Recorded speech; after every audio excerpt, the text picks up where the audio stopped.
morning. I actually might be going to the Mets game tonight. You are going to the Mets game tonight? I might be. I haven't fully committed to it yet. Well, nothing like waiting for the last minute. Yes, really. Who are they playing tonight? They're playing the Twins. How hard could it be to get tickets?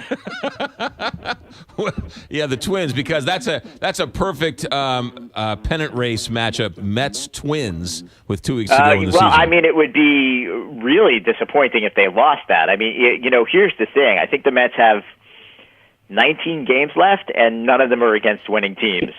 In fact, they're all against really bad sub 500 teams. That's why so many people think that they're a shoo-in to get at least the wild card game. Well, but you and I both know as lifelong Met fans that means the Mets will be guaranteed to find themselves without a playoff spot. You would think so, but that wasn't the case last year.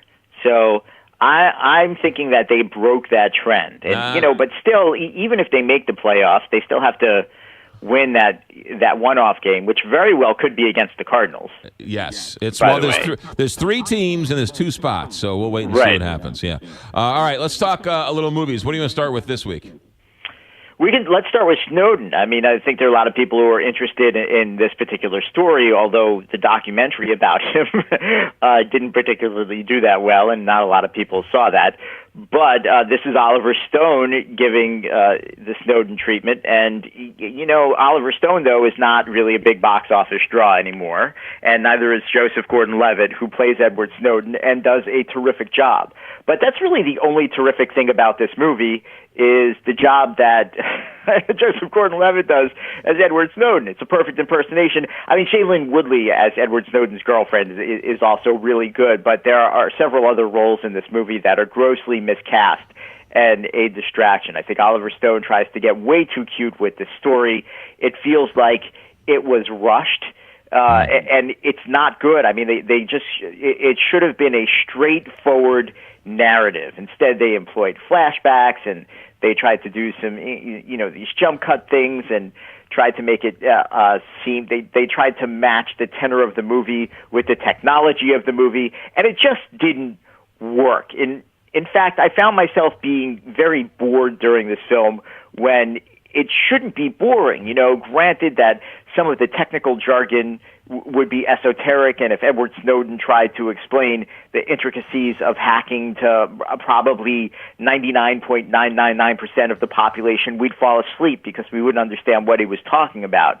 So you do have to find a way to navigate that and make it interesting, and a lot of that wasn't even in the movie, and it still wasn't nearly as interesting as the story should have been. So 2 out of 5 stars. All right, there you go. What about, I liked the first one, Bridget Jones's Diary, and the second one wasn't bad, and I like her, so I'm looking forward. Is this a good one, the third one? It is a good one. I mean, straight up, I won't beat around the bush. It's really solid. I didn't like the second one. I liked the first one, and the first one was great for Renee Zellweger's career. Right. Her career was already going pretty well, but I believe that was her first of 3 Oscar nominations. She would go on and win an Oscar nomination, and people loved the book. Some people complained when she was cast, but she gained a lot of weight to play the character, and now she's quite svelte and thin, and people have made a big deal about her appearance because she disappeared for 4 or 5 years and looked much different. But you know what? It doesn't matter. You watch Renee Zellweger on screen. She's a terrific actress. You are reminded when you watch this why it is we like Renee Zellweger. This movie is a lot of fun to watch. It's very clever.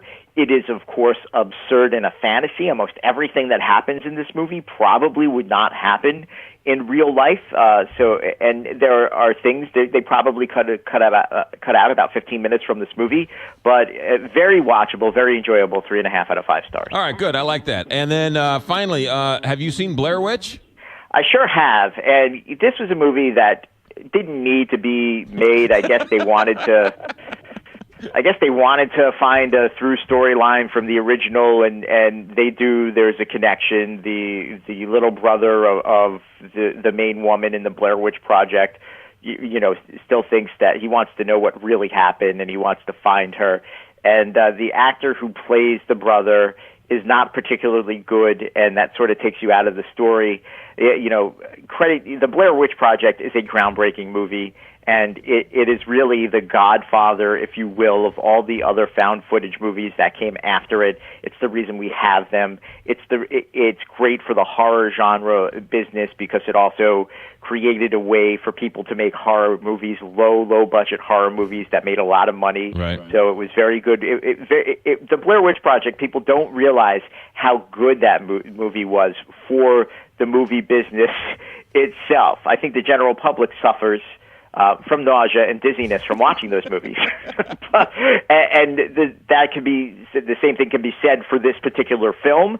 It's not that compelling. Like Snowden, I also found it a little boring. There are a lot of those horror conventions. I think that the Blair Witch Project was responsible for creating. You see that in spades in this movie, and you're kind of left going, meh.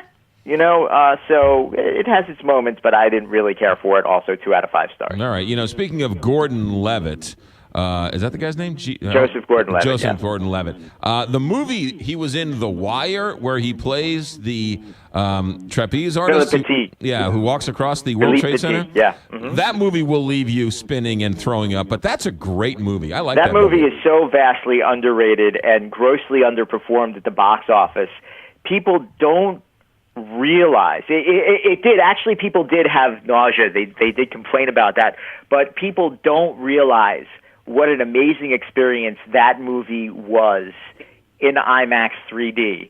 It is one of the best IMAX 3D movies I have ever seen. I mean, it is really 100% breathtaking. And I almost feel bad for all the people who will never get to experience that.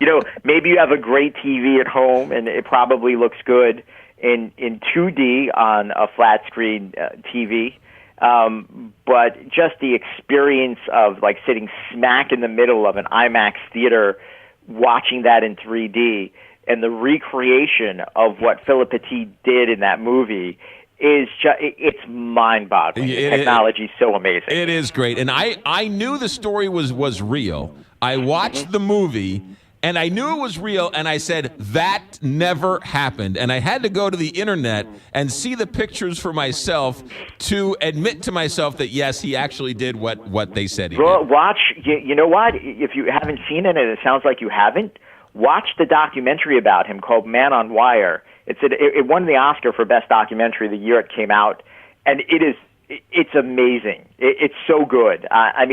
You're not going to get the same pictures exactly that you got in the movie. You're not going to get the recreation, but it plays like an action adventure. It's like a thriller, and it's so good. Yeah, the movie's called The Wire. We'll check it out. All right, David Blaustein, have yourself a good week. Have a good game tonight. Have a dirty hot dog on me, a dirty water hot dog on me, and we'll talk to you next week.